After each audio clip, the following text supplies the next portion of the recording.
Bismillahirrahmanirrahim. Assalamualaikum warahmatullahi wabarakatuh. Innal hamdalillah nahmaduhu wa nasta'inuhu wa nastaghfiruh wa na'udzu billahi min shururi anfusina wa min sayyiati a'malina. Man yahdihillahu fala mudilla lahu ومن يضلل فلا هادي له وأشهد أن لا إله إلا الله وحده لا شريك له وأشهد أن محمدا عبده ورسوله. قال الله تبارك وتعالى يا أيها الذين آمنوا اتقوا الله حق تقاته ولا تموتن إلا وأنتم مسلمون. ثم أما بعد. أيها الإخوة والأخوات معاشر المسلمين والmuslimat rahimani rahimakumullah. Segala puji hanya milik Allah Subhanahu wa ta'ala. Kita bersyukur kepadanya dari segala nikmat yang telah diberikan kepada kita. Tentunya dari nikmat Islam, nikmat iman, dan nikmat diberikannya kesehatan, yang mana alhamdulillah kita masih senantiasa diberikan nikmat tersebut dan kita bisa berkumpul kembali untuk mempelajari satu kitab. Ini kitab Adabul Muslim fil Yaumi wal Lailah, adab keseharian seorang muslim, yang ditulis oleh lajnah, ini tim ilmiah dari Darul Watan. Insyaallah ta'ala kita melanjutkan pelajaran kita masih di dalam adab, masalah adabun naum, adab tidur, dan wal istiqayyah, tentang bangun dari tidur. Terakhir kita pertemuan yang lalu sampai kepada bab karahiyatun naum 'alal batni. Kita masuk kepada poin yang ke-6. Adabul muslim fil yaumi wal lailah. Adab seorang muslim di dalam kesehariannya pada poin yang ke-6. Karahiyatun naumi 'ala sathi ghairi mahjur. Ini dimakruhkan, dibenci tidur di atas atap yang tidak ada penghalangnya, berdasarkan li haditsin Ali bin Syaiban anna an-nabiy sallallahu alaihi wasallam qala. Dari hadis dibawakan dari jalan sahabat Ali bin Syaiban bahwasanya Rasul sallallahu alaihi wasallam bersabda, man bata ala zahri baitin laysa alaihi hijabun faqad bari'at minhu dhimmah. Kata Rasul sallallahu alaihi wasallam, barang siapa yang dia tidur yakni di atap rumahnya, laysa alaihi hijabun, sedangkan tidak ada penghalang, maka Rasul sallallahu alaihi wasallam mengatakan faqad bari'at minhu dhimmatu, maka sungguh telah terlepas tanggungan darinya. Maksudnya apa? Hadis yang mulai ini menjelaskan seseorang ketika dia tidur di atap rumah tanpa ada penghalang, yang kemudian ketika dia ada sesuatu yang membahayakan dirinya, maka Rasul sallallahu alaihi wasallam berlepas diri dan syariat tidak menanggungnya. Maksudnya syariat telah memberikan wanti-wanti jangan tidur di atas atap rumah yang tidak ada penghalangnya. Maka dalam hadis yang lain yang dikeluarkan oleh Al-Imam Tirmidzi yang Rasul sallallahu alaihi wasallam ini melarang akan melakukan tidur di atas atap rumah yang tidak ada penghalangnya. Naha Rasulullah sallallahu alaihi wasallam an yanama ar-rajulu ala sathin laysa bimahjurin alaihi. Rasulullah sallallahu alaihi wasallam melarang, berarti naha di sini melarang, larangan bagi seseorang ketika dia melakukannya. Jadi ketika syariat melarang, maka ketika terjadi dengan orang yang melakukannya, maka dia akan mendapatkan dosa. Jadi kata Nabi SAW, siapa orang yang ketika dia tidur di atas atap yang tidak ada penghalang, maka kata Rasul SAW, aku berlepas diri dan tidak menanggungnya. Jadi setiap apa yang dilarang dalam syariat Islam kemudian dia melakukannya, maka dia berdosa kalau dia melakukan sesuatu itu. Semisal Rasul sallallahu alaihi wasallam, ya, syariat Islam melarang seseorang minum khamar. Lalu ketika seseorang itu minum khamar, lalu dia mati dalam keadaan minum khamar, berarti dia mati dalam keadaan dia telah berbuat dosa, karena syariat telah melarang. Maka hal ini pun ya menjadi larangan bagi umatnya ketika dia tidur di atas atap yang tidak ada penghalang. Kalau di zaman Nabi itu rumahnya dia tidak seperti kita ini. Kalau di hotel itu apa namanya? Dak, paling atas seperti kita itu, tapi nggak ada penghalangnya. Alasan para ulama kalau tidur manusia itu berbolak-balik, takutnya jatuh nyemplung. Nah itu. Jadi tidak ada tanggungan dalam syariat, makanya dilarang. Ya, sebagian hadisnya yang dibawakan oleh Lajnah ini Darul Watan ini karahiyah, jadi makruh, dibenci. Jadi tidak dibenarkan seseorang ya tidur di atas atap yang tidak ada penghalangnya. Kemudian kita masuk ke poin yang ketujuh dari adab tidur, ighlaqul abwabi wa itfa'in nar wal masabihi qabla an-naum. Menutup pintu-pintu dan mematikan api dan memadamkan lampu sebelum tidur. Ini hendaknya diperhatikan adab ini. Berdasarkan hadis Jabir, dari Jabir bin Abdullah radhiyallahu ta'ala anna Rasulullah sallallahu alaihi wasallam qala, bahwasanya Rasul sallallahu alaihi wasallam bersabda, yani atfi'u al-masabihi bil-laili idza raqadtum, matikan ya oleh kalian lampu-lampu di malam hari ketika hendak tidur. Wa aghliqul abwaba, dan tutuplah seluruh pintu. Wa uqi'u al-qiyah, dan pula tutup bejana-bejana wadah makan, ya. Wa khammirut ta'ama wasyarab, baik itu wadah makan dan minuman. Ketika hendak tidur maka diperhatikan dulu, matikan lampu. Kemudian kalau di zaman Nabi belum ada lampu, berarti pakai lampu api. Ya, maka di sini disebutkan lampu api juga. Kemudian makanan dan minuman harus ditutup. Kemudian dalam hadis yang lain disebutkan mengenai tentang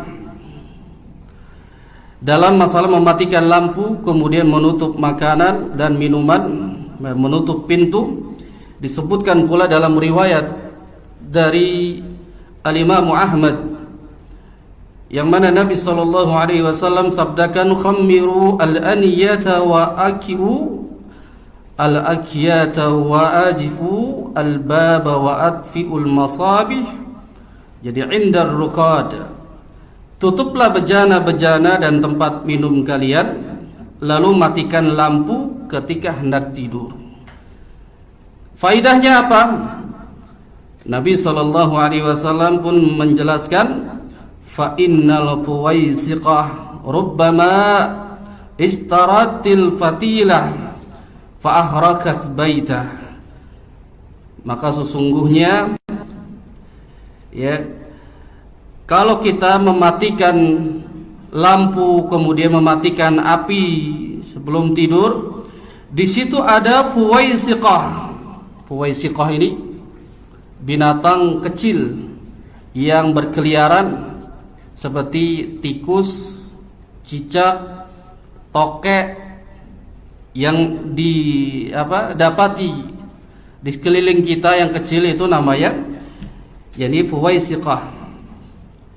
Yang kata Nabi terkadang mereka menyenggol sumbu, menyenggol api dan dapat membakar rumah. Bahaya. Makanya kata Nabi dimatikan. Ya, harus dimatikan. Lalu Rasul sallallahu alaihi wasallam mengatakan, "Wa akfitu sibyanakum 'indal masai fa inna lil jinni intisharan wa khatfa." Dan tahan anak-anak kalian ketika sudah tenggelam matahari pada sore hari, ya, menjelang tenggelamnya matahari. Karena disitulah jin bertebaran, dan ketika itu terkadang jin dapat menculiknya. Jadi sering kita dengar dulu anak kecil di gondol gondoruo. Ya itu.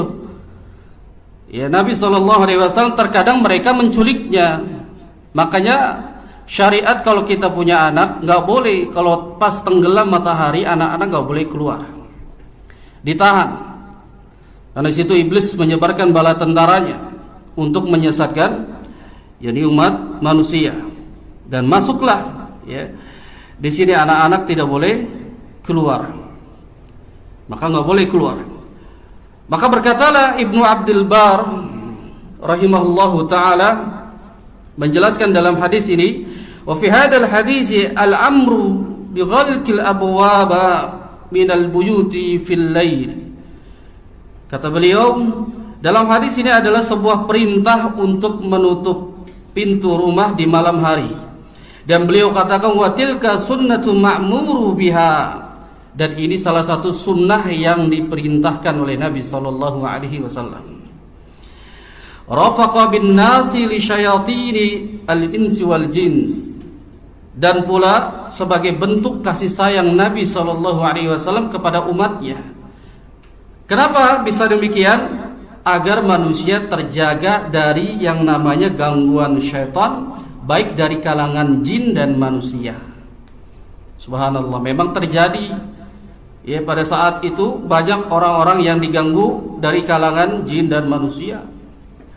Makanya dia salah satu bentuk kasih sayangnya Nabi Muhammad SAW kepada umatnya, agar ditutup pintu ketika malam hari. Gangguan manusia yaitu ada rampok, maling bisa masuk.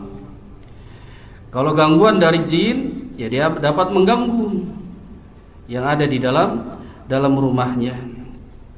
Maka ini yang disebutkan oleh para ulama.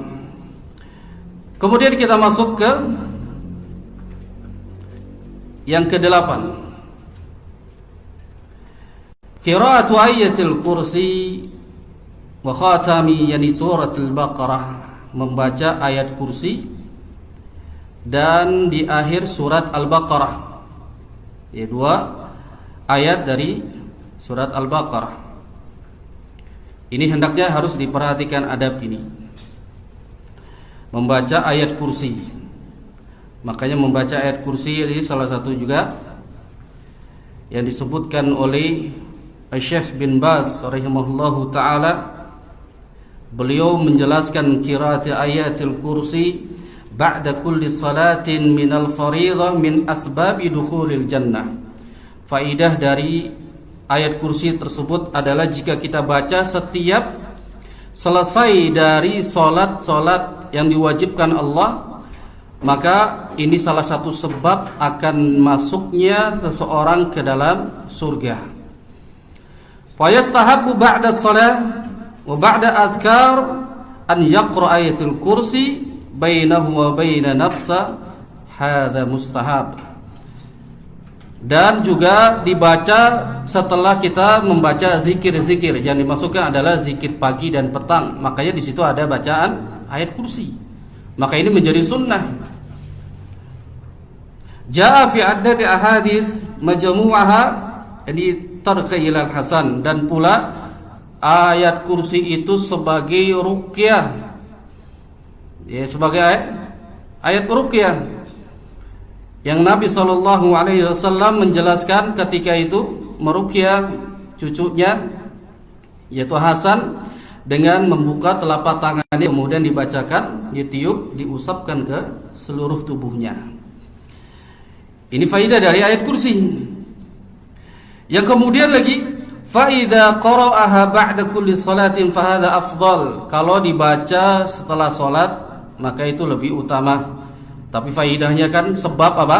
Asbabu dukhulil jannah. Sebab kita akan masuk ke dalam surga yaitu dengan baca ayat kursi. Illa, kecuali kematian.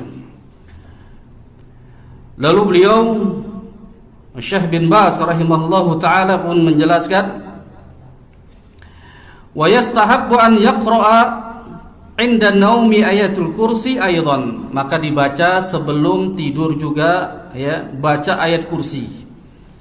Ini kata beliau, yani sahibihal hadis anin nabi sallallahu alaihi wasallam annaha min asbabil afiyah minasyaitan wal hifzi minasyaitan, yani indan naumi idza arada an yanama minal lail. Dan pula kita disunnahkan untuk membaca ayat kursi sebelum tidur. Dan faidahnya, sebab seseorang itu akan dijaga oleh Allah Subhanahu wa taala dari godaan syaitan, yang ketika itu syaitan ingin mengganggu manusia lewat mimpinya, diganggu pula dari, ya, tidurnya. Maka ketika kita membaca ayat kursi, Allah Azza wa Jal akan menjaganya dan akan, ya, terus dijaga sampai besok pagi. Ini faidahnya. Makanya disunnahkan di kita membaca ayat kursi dan 2 ayat Al-Baqarah yang terakhir. Kemudian dibaca pula surat Al-Ikhlas di sini, Qul huwallahu ahad, dan pula Muawwidhatain, Al-Falaq, An-Nas, lima warada fi dzalika minal ahadits sahihah. Ya, ini berdasarkan disebutkan dalam hadis-hadis yang sahih. Jadi jangan lupa itu adabnya kita membaca ayat kursi, kemudian 2 ayat Al-Baqarah yang terakhir, kemudian kulhu dengan Al-Falaq, An-Nas dibaca. Ini berdasarkan hadis-hadis yang sahih. Kemudian ikhwani fiddin wa akhwatu fillah, azakumullah, kita masuk kepada poin yang ke-9. Adab yang ke-9, qira'atu ba'dil, yani ud'iyati wa azkar, membaca sebagian doa dan zikir-zikir. Wasabit an Rasulillah sallallahu alaihi wasallam wa minha, sebagaimana yang telah ditetapkan oleh Nabi sallallahu alaihi wasallam bahwasanya beliau membaca sebelum tidur, ya Allahumma qini adzabak yauma tab'atsu ibadak salasa maratin, dibaca 3 kali.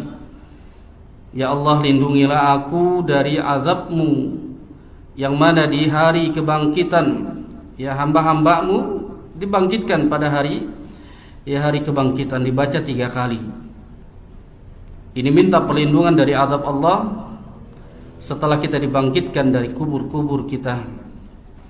Dan kemudian dibaca pula doa bismika Allahumma amutu wa ahya, membaca doa sebelum tidur. Ini pun sudah kita jelaskan dalam pertemuan yang lalu. Maka dibaca doa ini, semoga kita selamat ketika kita dibangkitkan oleh Allah Subhanahu wa taala ya dalam keadaan ya kita selamat, kemudian kita terbebas dari azab Allah Subhanahu wa taala. Yang ke-10, kita masuk yang ke-10. Yastahabu lin-naim idza faza'a min naumihi aw qaliqa aw 'araq aw yad'u bi hadha ad-du'a.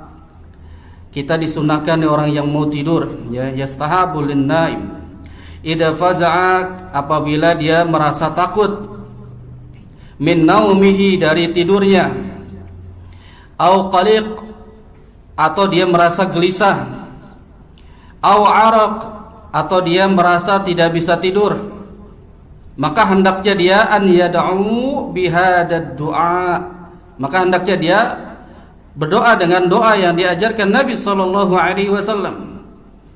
A'udzu bikalimatillahi tammah min ghadabihi wa sarri ibadah wa min hamazati syaitan wa an yahdurun. Berdoa dengan doa ini, a'udzu bikalimatillahi tammah, aku berlindung dengan kalimat-kalimat Allah yang secara sempurna. Makanya doa ini dijadikan senjata oleh orang-orang yang mengatakan bahwasanya Al-Quran itu adalah makhluk.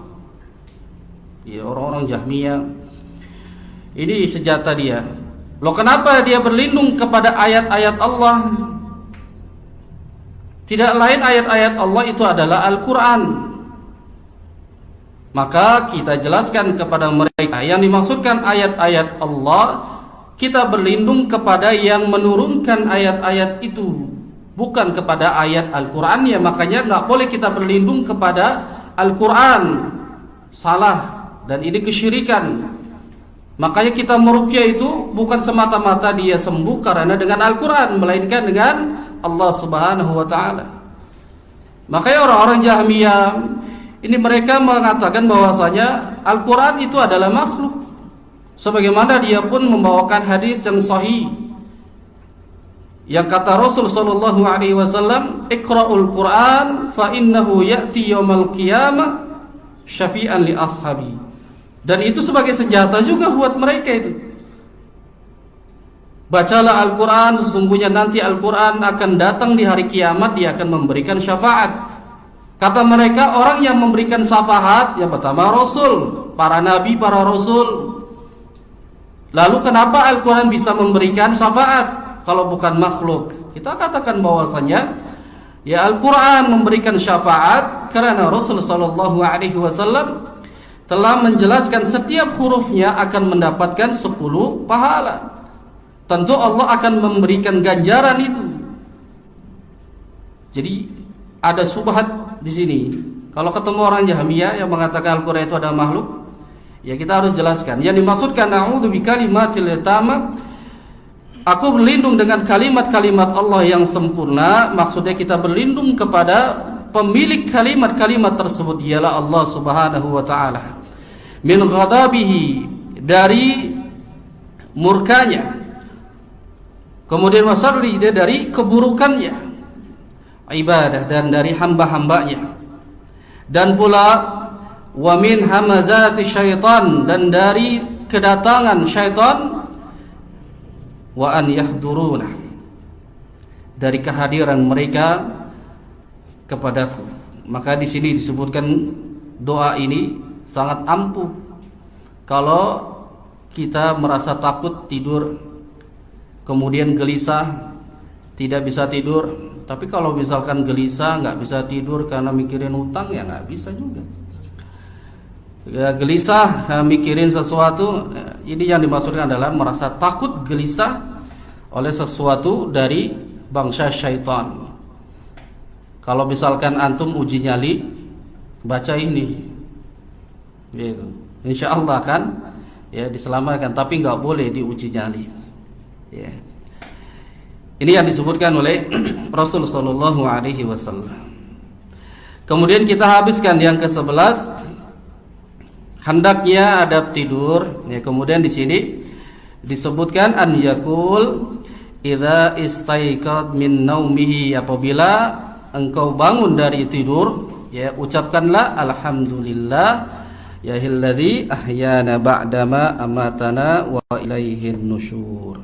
Insyaallah ini masih ingat ya doa-doa setelah bangun dari tidur. Makanya ini adab kita dalam tidur dan bangun tidur. Kemudian ikhwani fiddin wa akhwati fillah azakumullah, kita masuk ke adab yang berikutnya. Ini ada qada'il hajah. Ada adab buang hajat. Ya, adab buang hajat dimasukkan oleh al-mu'arif ini di dalam kita Adabu Muslim fil yaumi wal lailah. Karena penting ini keseharian kita dalam buang hajat. Maka yang pertama disebutkan al-isra'u ila qada'il hajah. Bersegera ya tunaikan hajat kalau sudah ingin merasa buang hajat. Makanya disebutkan lagi famata ahassa al-insanu, maka kapan saja manusia jika dia merasakan bihajatihi, ingin buang hajatnya, ila dukhulil khala'a asra'u ila dhalik, maka hendaknya dia bersegera buru-buru masuk ke toilet dan tunaikan hajatnya itu. Jadi jangan ditunggu lama-lama, langsung segera masuk ke kamar mandi, masuk ke toilet jika dia sudah merasakan ingin buang hajat. Maka disebut di sini kan di awal famata ahassal insanu, apabila ya maka jika orang itu sudah merasakan sesuatu ingin buang hajatnya, maka segera. Lima fi dzalik minal fawaidid diniyati wa tibbiyati. Kenapa demikian? Karena ada manfaat di dalam agama dan di dalam kesehatan. Di dalam agama, makanya kita dilarang menahan buang air besar dan air kecil. Maka manfaatnya apa? Agar kita beribadah kepada Allah itu merasa khusyuk dan tidak was-was dan tidak gelisah. Maka disebutkan dalam hadis yang diriwayatkan oleh al-Imam Muslim, la salata bihadratit ta'am wala wa huwa yudafi'uhu al-akhbathani. Tidak ada salat, kata Rasul sallallahu alaihi wasallam, ketika makanan sudah ada di depan kita. Dan tidak ada salat pula ya ketika dia menahan al-akhbathani, dua hadas, besar maupun kecil. Yang para ulama menjelaskan mengenai tentang buang hajat ini, faidahnya adalah agar kita salat di hadapan Allah, beribadah kepada Allah itu secara khusyuk. Jadi salat yang dalam keadaan tidak khusyuk, maka sia-sia dia. Makanya kita salat itu harus menghadap Allah secara khusyuk. Ini ditinjau dari jadi agama. Adapun dari medis ya, dari kedokteran, ini pun bahaya kalau kita tahan-tahan. Makanya ada orang yang menahan buang air kecil, maka dia akan mengendap menjadi prostat, menjadi batu dan semisalnya. Dan ini kembalikan kepada ya asalnya kepada kedokteran yang menjelaskan akan hal ini. Tapi memang ada faidahnya. Makanya kita disegerakan untuk ya buang hajat kalau kita sudah merasakan ingin buang hajatnya. Kemudian ikhwan fiddin wa akhwatu fillah hazakumullah, dan pula kita masuk ke yang kedua, poin yang kedua. Kata penulis, al-istitaru an a'yunin nasi 'inda qada'il hajjati. Maka hendaklah buang air di tempat yang tertutup dari mata manusia. Jadi cari ya di tempat yang tertutup, yang manusia itu nggak bisa melihat ketika buang hajatnya. Di hadis Mughirah bin Syu'bah radhiyallahu taala anhu, berdasarkan hadis dari sahabat Mughirah bin Syu'bah radhiyallahu taala anhu, anna an-nabiy sallallahu alaihi wasallam idza dhahaba al-madhhab ayya al-khala' ab'ad. Ini Rasul sallallahu alaihi wasallam apabila hendak buang air maka beliau pergi menjauh. Maksudnya menjauh dari kerumunan manusia. Menjauh dari kerumunan manusia. Maka ini salah satu pula kita diperintahkan cari tempat yang tertutup. Kalau di zaman Nabi makanya dia masih padang pasir. Rasulullah suatu saat itu ingin buang air besar, kemudian menjauh dari sahabat-sahabatnya. Menjauh. Kalau kita sekarang ya sudah ada tempat buang air, maka cukup kita masuk ke toilet dan kamar mandi, itu menjadi sarana buat kita. Alhamdulillah pada zaman ini sudah dimudahkan oleh Allah Subhanahu wa taala. Maka dia harus menjauh dan cari tempat yang tertutup agar bisa dibedakan mana manusia dan mana binatang. Kemudian ikhwani fiddin wa akhwatu fillah, azakumullah, kita masuk poin yang ketiga, adab di dalam buang hajat. Hendaknya istinabul al-mala'inis salas, menjauhkan ya buang air besar ataupun kecil dari 3 yang mendapatkan laknat dari manusia. Ini al-mala'in ini jamak dari la'anah dan ini sebagai fa'il. Menjauh dari ya 3 orang yang mendapatkan laknat. Wahia, apa saja 3 itu? Wahia tariqul ma', yaitu ada di jalan ya air yang mengalir. Kemudian wa tariqun nas, di tempat yang sering dilalui oleh manusia. Kemudian wazillihim, di tempat orang yang dibuat berteduh. Ini 3 orang yang kalau dia buang hajat di situ maka dia mendapatkan laknat. Ya. Maka li hadisin Mu'adz bin Jabal, ya, berdasarkan hadis dari Mu'adz bin Jabal radhiyallahu ta'ala anhu, Rasulullah sallallahu alaihi wasallam bersabda, "Ittaqul mala'anas salas." Takutlah kalian terhadap 3 tempat yang mendapatkan laknat dari manusia. Al-baraza fil mawarid, yang mana buang air di tempat aliran air. Sumbernya di situ dia buang hajat. Kalau di kampung-kampung lagi mandi ada, masya Allah. Kemudian lagi yang kedua, wa qari'at at-tariq, di tengah jalan yang dilalui oleh orang. Jadi memang itu jalan umum yang dilalui oleh manusia, dia ya buang airnya di tengah-tengah situ. Siapa nih yang suka begitu? Ngaku. Enggak boleh di situ. Dan pula wazillah, di tempat berteduhnya manusia. Siapa orang ketika dia buang air kecil besar maka mendapatkan laknat dari manusia. Yang suka buang air kecil di bawah pohon rindang, hati-hati. Jadi kalau itu tempat berteduh nggak boleh, dia mendapatkan laknat. Kan biasanya manusia kalau kita ada suara motor yang kenceng sekali, suaranya sampai kita itu terzalimi, pasti orang itu akan mengatakan mampus. Laknat itu namanya dia mendoakan dia kecelakaan jelek.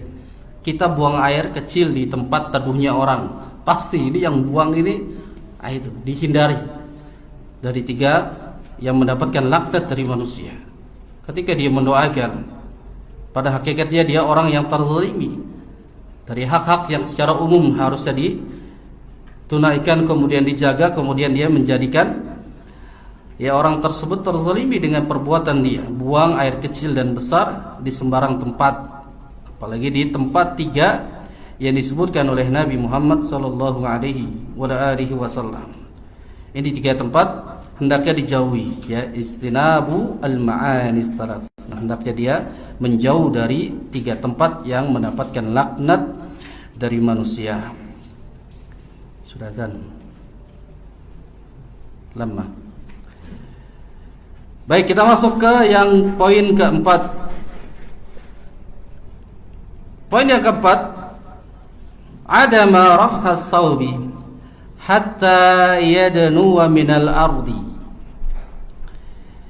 Ini kita dilarang mengangkat baju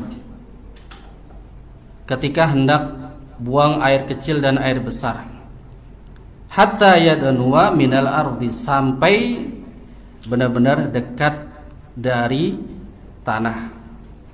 Jadi maksudnya itu tanahnya yang kita ingin buang air besar atau kecil itu masih jauh, kemudian ini sudah diangkat kainnya karena udah kebelet buru-buru. Nah, ini dilarang karena terlihat auratnya.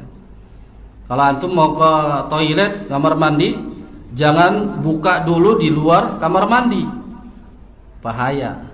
Makanya ini, ya kan di zaman Nabi itu kan belum ada kamar mandi. Ya, biasa orang yang kebelet begitu, benar. Ana pun pernah menyaksikan itu dulu kecil.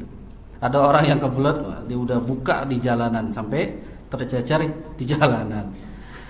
Iya, memang seperti itu, dilarang ya.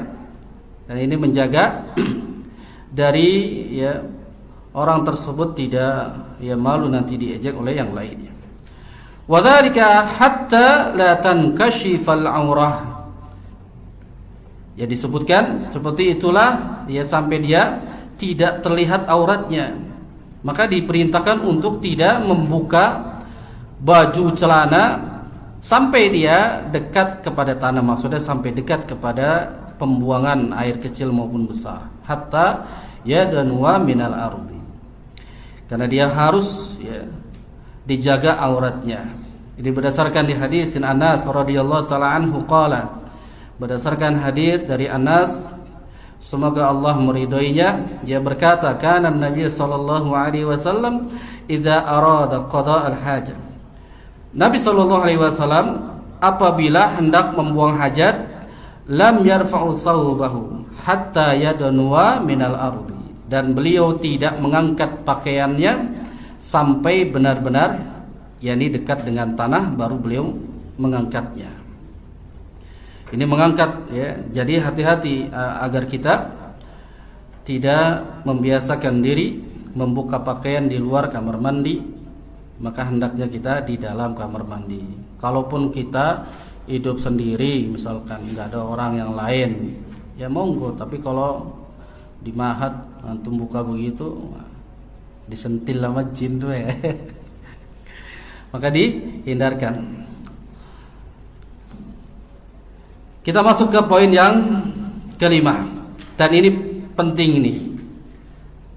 Adam dukhulil khala', larangan untuk masuk ke kamar mandi bisyai'in fihi zikrullah. Apabila dia masuk ke kamar mandi ya dengan membawa sesuatu yang di situ ada lafaz Allah. Ada lafaz Allah nggak boleh. Perhatikan, illa ya kecuali ada mustasna di sini. Al-hajah, kecuali ada kebutuhan. Wadzalika li'anna al-khala'a makanun lil qadhuratin wan najasah. Dan karena itu tempatnya kotor dan najis. Karena ya WC dan toilet itu adalah tempat kotor dan najis. Wa fihi tajma'u syayatin, dan di dalamnya penuh berkumpulnya para syaitan. Di kamar mandi, makanya jangan lama-lama di kamar mandi. Syaitannya banyak. Ya. Wasyanatu lismillahi ta'ala 'anil ihanati wal isdara'i, agar memelihara dari nama Allah Ta'ala anil ihana, dari penghinaan, wal isdarai, dan pula merendahkan dari lafaz Allah Subhanahu wa taala. Maka kita jaga, nggak boleh kita masuk kamar mandi dengan membawa lafaz Allah, ya, agar kita bisa memelihara dan tidak menghinanya dan merendahkan dari lafaz Allah Subhanahu wa taala. Karena disebutkan dalam hadis Rasulullah sallallahu alaihi wasallam, kana idza dakhala al-khala'a wa du'a khatamahu kharijahu. Rasulullah sallallahu alaihi wasallam ketika hendak masuk ke toilet, dia meletakkan cincinnya, mengeluarkan, li'ana fihi Muhammadur Rasulullah, karena cincinnya Rasulullah itu ada tulisannya Muhammad Rasulullah. Dilepas cincinnya, ditaruh di luar. Maka di sini jelas para ulama menjelaskan, jika kita membawa satu pakaian atau cincin, kalung yang ada lafaz Allah, maka tidak boleh dibawa masuk ke kamar mandi. Apa alasannya? Li'annal khala'a makanun li khadura wan najas. Karena dia tempat yang kotor dan najis. Tidak pantas lafaz Allah ada di dalam kamar mandi, di tempat yang kotor. Maka ini bentuk daripada kita memelihara dan menjaga, ya, tidak merendahkan dari lafaz Allah Subhanahu wa taala. Dijaga.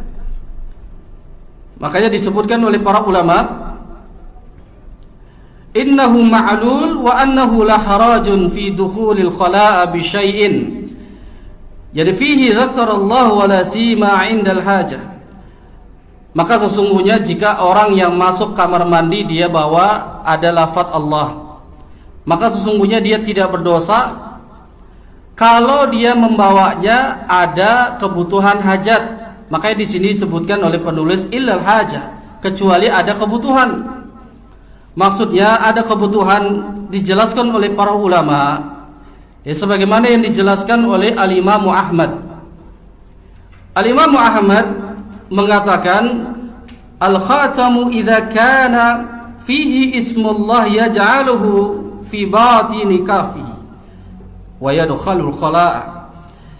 Cincin yang ada di dalamnya ada lafaz Allah, maka hendaknya dia dijadikan, maksudnya dilepas kemudian digenggam dengan tangannya, ya, sampai dia keluar kamar mandi. Maksudnya kalau sudah masuk kita bawa cincin yang ada lafaz Allah, kalung atau baju, maka kata Imam Ahmad ini cincinnya dipegang begini sambil buang hajat sampai dia selesai. Ya, maka sebagaimana yang dijelaskan oleh Syekh Shalih Al-Utsaimin, yang ketika itu beliau ditanya mengenai tentang ma hukmud dukhulu ilal hamam, apa hukum orang yang masuk kamar mandi bi awraqi fiha ismullah, yang dia membawa selembar atau yang semisalnya ada lafaz Allahnya. Kan kita sering banyak saksikan baju tapi ada lafaz Allah. Yang punya jimat-jimat yang suka ngantong-ngantongin supaya cepat dapat cewek. Hati-hati itu. Itu nggak boleh. Tapi kata beliau Shalih Al-Utsaimin boleh. Tuh, mana dalilnya? Dijelaskan oleh beliau. Beliau menjelaskan yajuz. Jadi dukhulul hammami bi awraqi fi ma ismullah ma damat fil jaybi laysa dhahirah. Kata beliau, boleh masuk kamar mandi dengan membawa selembar atau yang lainnya yang ada tulisan lafaz Allah, madamat fi jaybi laysa zahira, selama tulisan tersebut dimasukkan di kantong bajunya. Bal hiya, jadi mukhfiyatun masturah, tetapi dia harus menyembunyikan lafaz Allah itu dan ditutupi. Maka di situ beliau mengatakan boleh. Makanya kata penulis apa? Jika membutuhkan ada hajatnya illal haja, maka diperbolehkan kita, ya, dengan syarat yang para ulama menjelaskan. Kalau sudah masuk kemudian kita cincinnya ada lafaz Allah, maka langsung pegang gini atau dimasukkan ke lengan baju. Gitu.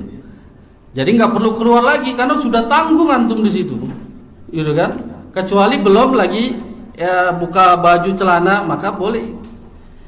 Dan yang kedua, para ulama menjelaskan kalau dia ada kebutuhan sebagaimana yang dijelaskan dalam kitab ini, ilal haja, misalkan cincin antum terbuat dari emas, ini bagi perempuan mungkin ya, kalung yang kalau kita lepaskan taruh di luar bakalan hilang.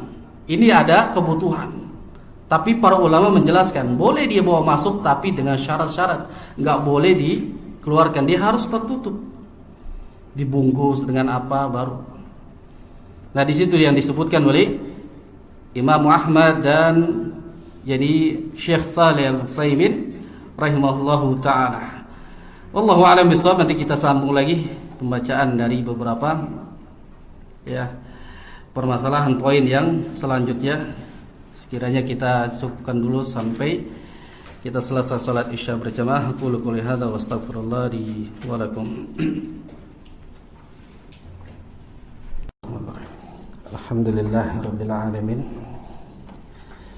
Wassalatu wassalamu ala Rasulillah wa ala alihi wa sahbihi wa man tabi'ahum bi ihsanin ila yaumiddin. Amma ba'd. Ikhwan fiddin wa akhwatu fillah, ma'asyiral muslimin rahimakumullah. Kita melanjutkan beberapa poin lagi kita bacakan. Sebelumnya kita masuk pada poin yang kelima mengenai tentang larangan kita masuk ke dalam kamar mandi dengan membawa di dalamnya ada lafaz Allah Subhanahu wa taala, kecuali ada kebutuhan, kecuali ada ada hajatnya dia boleh membawanya, tapi dengan beberapa syarat yang dijelaskan oleh para ulama. Jadi pada dasarnya kita membawa lafaz Allah Subhanahu wa taala itu dilarang. Karena lafaz Allah kita harus jaga, kita tinggikan dan enggak boleh direndahkan dan dihinakan.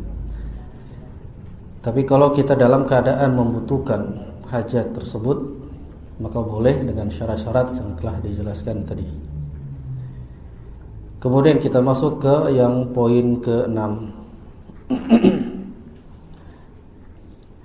Jadi an-nahyu 'anil istiqbalil qiblah wa istidbarha. Larangan untuk menghadap kiblat dan membelakangi kiblat saat buang hajat. Li haditsin Abi Ayyub Al-Ansari radhiyallahu ta'ala anhu. Ini hadis dari jalan sahabat Abu Ayyub Al-Ansari, semoga Allah meridhoinya.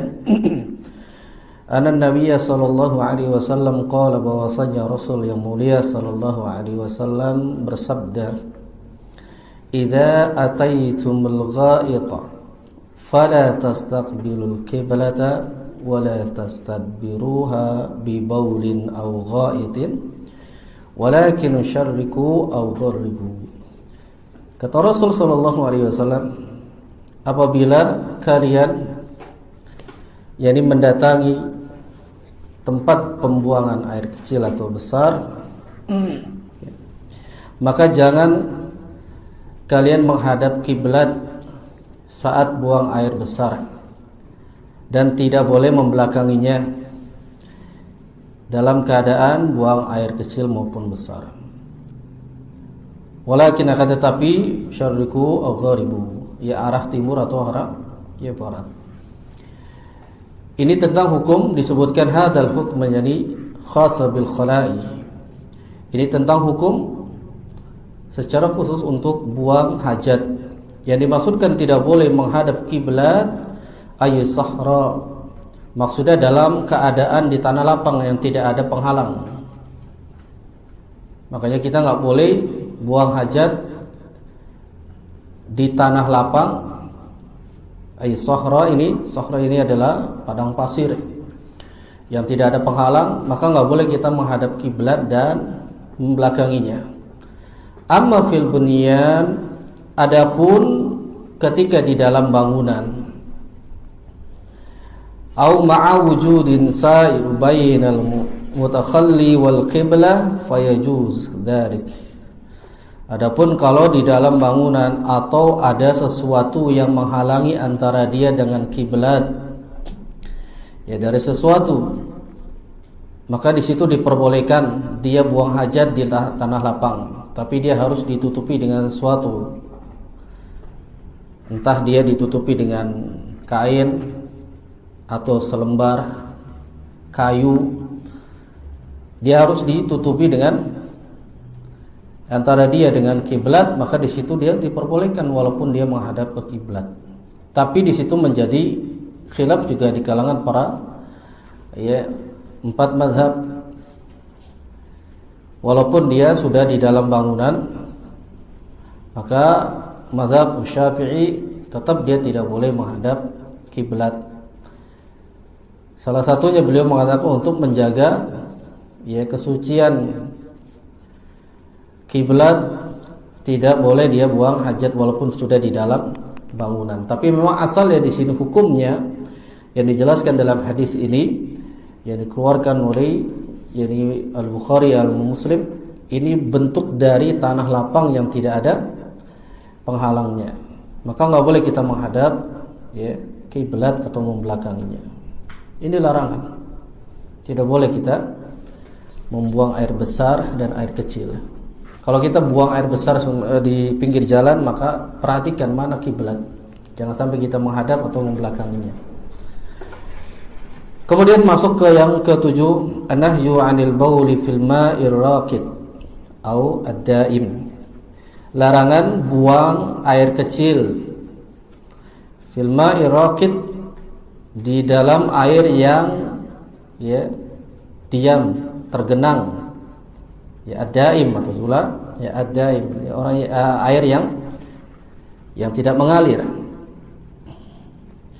Maka larangan di sini dibawakan hadis dari jalan sahabat Abu Hurairah radhiyallahu ta'ala anhu, bahwasanya Rasul sallallahu alaihi wasallam bersabda, la yabulanna ahadukum fil ma'id daimil ladzi la yajri thumma yaghtasilu fihi. Kata Rasul sallallahu alaihi wasallam, janganlah di antara kalian buang air kecil di air yang tergenang, yang tidak mengalir. Alladzi la yajri, dan yang tidak mengalir. Tsumma yatasilu fihi, kemudian kamu mandi di dalamnya. Kemudian kalian mandi di dalamnya.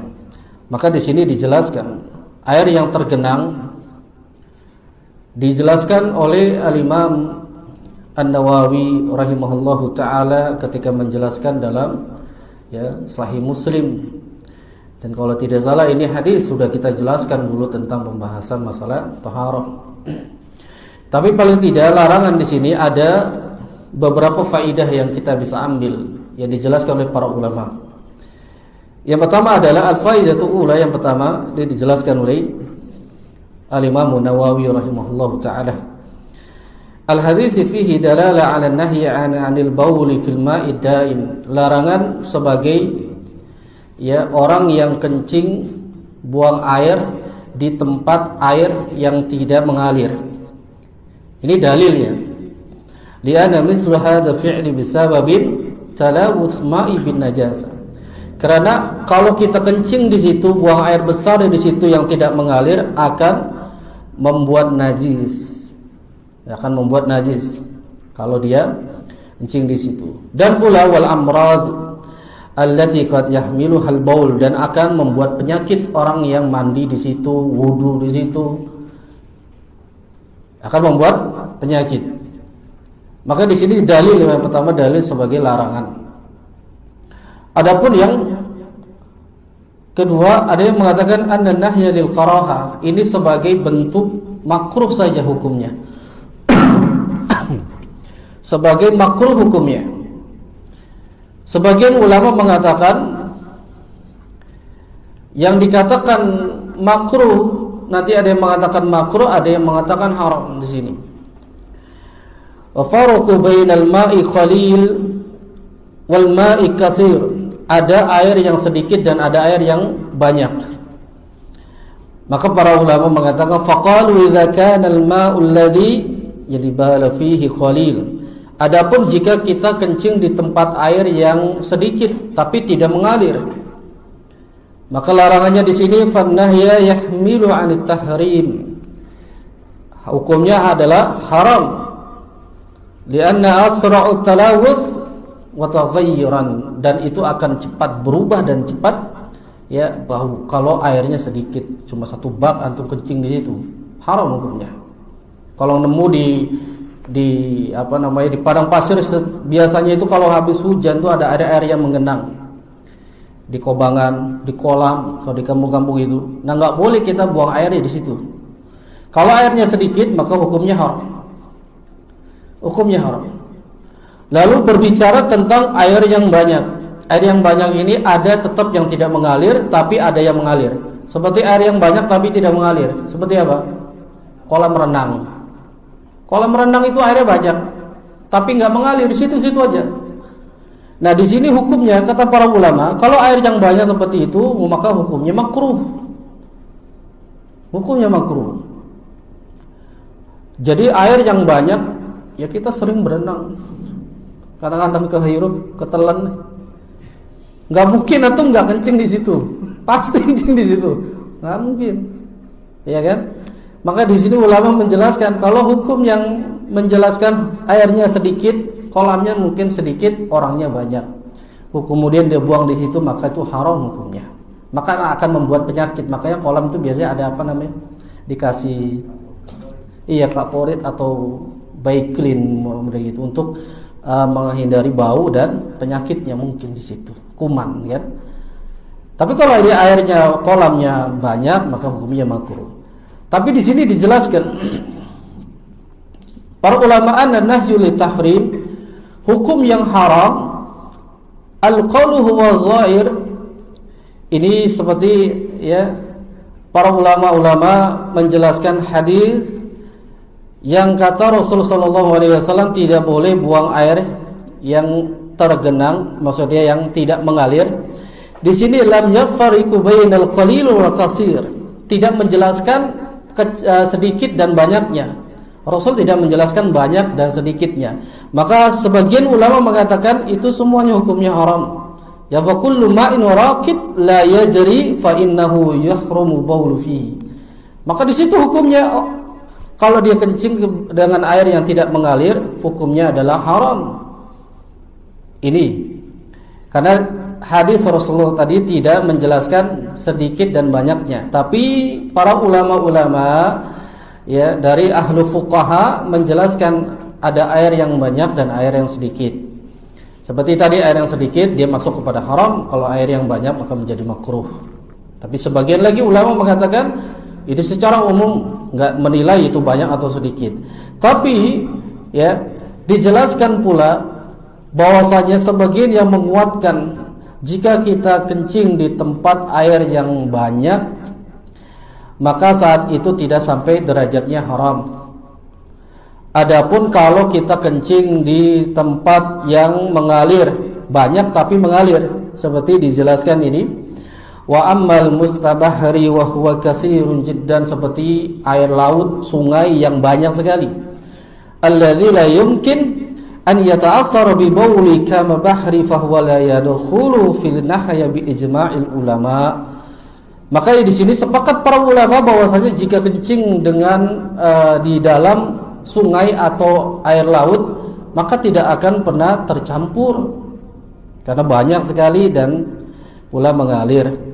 Maka di sini Al-Imam jadi Ibnu Daqiq Al-Id dijelaskan dalam Syarah Al-Umdah, idzan ma'a mustabahru wa huwa katsir, jika demikian air laut, sungai yang dia banyak, la yadkhulu fi nahyi, tidak masuk ke dalam larangan ini, bittifaqu fa huwa mukhassisu minan nahyi bil ijma', dan ini secara khusus dan disepakati oleh para ulama, maka hukumnya boleh. Jadi yang menjadi larangan di situ adalah yang menggenang, yang tidak disebutkan air laut dan sungai. Begitu. Jadi di sini ada beberapa pendapat para ulama. Jadi hadis ini larangan untuk buang air ya, kecil maupun besar di air yang tidak mengalir, kemudian kita mandi di dalamnya. Kalau airnya sedikit maka hukumnya haram. Kalau airnya banyak maka menjadi makruh. Adapun kalau airnya banyak seperti laut, sungai, maka itu tidak mengapa. Demikian wallahu a'lam. Kemudian kita baca satu lagi. Karahiyatu istikhdam al-yadi yumna fi qada'il hajah. Ini dibenci, makruh hukumnya. Jadi selesai buang hajat atau dia menggunakan tangan kanannya saat buang hajat. Kalau kita kencing nggak boleh kita menggunakan tangan kanan. Pegangnya nggak boleh tangan kanan, tangan kiri. Sebagian ulama mengatakan nggak boleh. Kenapa? Kita memuliakan yang kanan, karena kanan ini digunakan untuk yang baik. Rasulullah SAW setiap melakukan satu hal yang baik dengan menggunakan yang kanan, maka nggak boleh kita menggunakan tangan yang kanan. Sebagaimana di hadis Nabi Qatadah, anna Nabi SAW qala, Rasul SAW bersabda, la yamassakanna ahadukum yadhkarahu bi yamini wa huwa bawlin wala yatamassaha yani minal khala'i bi yamini. Jangan kalian menyentuh ya, di antara kalian zakarnya, kemaluannya dengan tangan kanan sedangkan ya engkau dalam keadaan buang air kecil. Kemudian jangan kalian menyentuh ya, minal khala' saat buang air besar gitu, dengan tangan kanannya selesai, atau cebok dengan tangan kanan. Ini larangan di dalam syariat. Tidak boleh menggunakan tangan kanan, kecuali makanya disebutkan di sini karahiyatu istikhdamil yadi yamna. Ini adalah hukumnya makruh kalau dia ada sesuatu yang mendapatkan uzur syar'i dari tangan kanannya, seperti tangan kanannya luka, sakit, atau mohon maaf nggak ada tangan kanannya, tangan kirinya dia menggunakan tangan kanannya, maka saat itu dia ada uzur syar'i, maka boleh. Maka perbedaan antara orang-orang kafir dengan orang-orang muslim yang pada saat itu Nabi Muhammad SAW yang menjelaskan bahwasanya kita orang muslim yang mendapatkan kebersihan dari Allah Subhanahu wa taala, menjelaskan bahwasanya setiap sesuatu yang kotor enggak boleh digunakan dengan tangan yang kanan. Maka orang-orang kafir pada saat itu mereka menggunakan dengan tangan kanan, makan dengan tangan kiri. Makanya Rasul sallallahu alaihi wasallam diutus untuk ya menjelaskan Islam itu adalah agama yang baik, yang mengubah dari hukum jahiliyah, dari hukum-hukum yang kebiasaannya dari nenek moyang mereka dirubah dengan Islam. Dahulu orang-orang jahiliyah makan dengan tangan kiri, kemudian dia cebok dengan tangan kanan. Maka datanglah Islam dijelaskan. Maka lihat orang-orang kafir mereka ya orang yang sangat jorok, karena agama mereka tidak mengajarkan. Makanya Nabi Muhammad SAW menjelaskan dalam hadis ini, tidak boleh kita menyentuh zakar kita saat kita buang air kecil dengan tangan kanan, dan pula nggak boleh kita cebok dengan tangan kanan. Wallahu a'lam bishawab. Ini saja, mudah-mudahan mendapatkan faidah. Nanti selebihnya kita akan baca lagi di pekan yang akan datang. Ya, mungkin dari jamaah yang ingin nanti ada soal jawab, kita tutup dulu dengan doa kafaratul majlis. Subhanakallah bihamdik, asyhadu an la ilaha illa anta astaghfiruka wa atubu ilaik. Wassalamualaikum warahmatullahi wabarakatuh.